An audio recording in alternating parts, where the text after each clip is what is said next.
The UN panel on climate change has issued a stern warning to global leaders. Wean your countries off fossil fuels by the year 2100 or face irreversible damage, and that would mean no more coal in 86 years. So, who would feel the effects of such a dramatic change? Well, the United States is the world's second biggest coal producer behind China. The U.S. turns out nearly 900 million tons just last year. Still, coal provides only 1/3 of the country's electricity. The biggest coal reserves on the planet are thought to be in the U.S., and the nation's proven reserves are around 237 billion tons. And that's roughly more than a quarter of the Earth's total. And for more on the state of U.S. coal, I spoke to Barnett. He's a senior energy economist with Bloomberg Government. Wrong about this debate. Well, the age of coal definitely is not over anytime soon. We're going to use coal for the foreseeable future in the U.S. and elsewhere. And then the debate really is about whether you believe in climate change or not. Coal is the largest contributor to CO2 emissions globally. And so when you think about the issue of climate change, folks who are really concerned about that rightly say you need to use less coal if you're going to address the issue.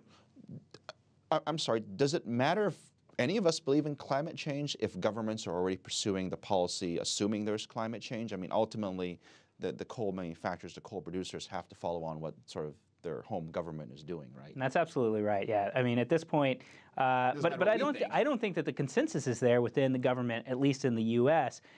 You've got the president, Obama, very concerned about the issue of climate change, doing what he can with his ability to create new regulations, but the Congress has not touched the issue, and they don't seem willing to do so. Very unlikely they're going to bring up new climate legislation under a Republican-controlled Congress next year. So you mentioned peak coal use, which if you look at a graph, peak coal would be, this is the top, and then slowly it declines.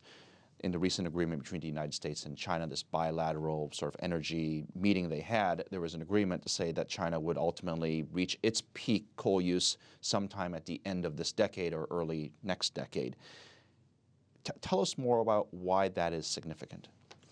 Well, it signals a future that looks different than the present. And when you think about energy assets, they last for 40, 50, 60 years quite often. And so it takes time to plan around those assets. And I think it's a signal that both the United States and China are sort of thinking about the long-term trend. And to the extent that we know we're still going to use a lot of energy in the future. And I think the planners and the folks who make policy would prefer that less of that come from coal. So, I mean, things are still evolving is what I'm getting to, is that it's possible that not all coal plants are the same, and we could be in a situation where there are clean coal use or clean coal used plants that emit a lot less pollutants than they do now, and all of a sudden coal would be back in favor again, could it not? Well, certainly on the, from a schematic, you can do this. It's very expensive technology, and you have to say, well, what are the alternatives?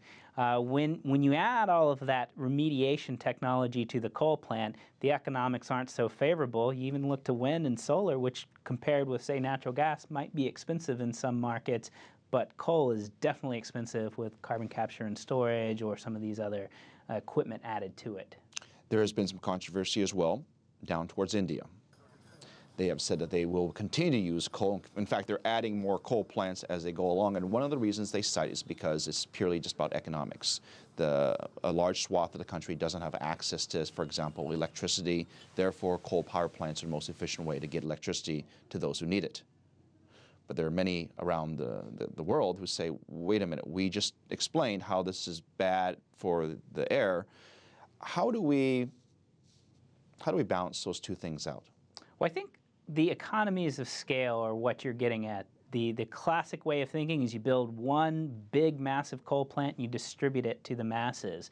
But I think the world is changing.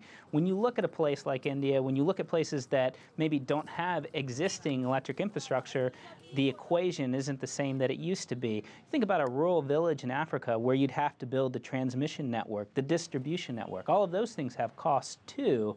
With solar, you can just go in and put the panels in directly and maybe have some level of service that's different from how we've thought about it. If you think about other parts of the world, they didn't get landlines. They went straight to cell phones. When you think about solar, it has the potential to potentially be that kind of technology, especially if you have the right types of policy financing in place. But it's a slow transition, so there are some who still think coal is in the money.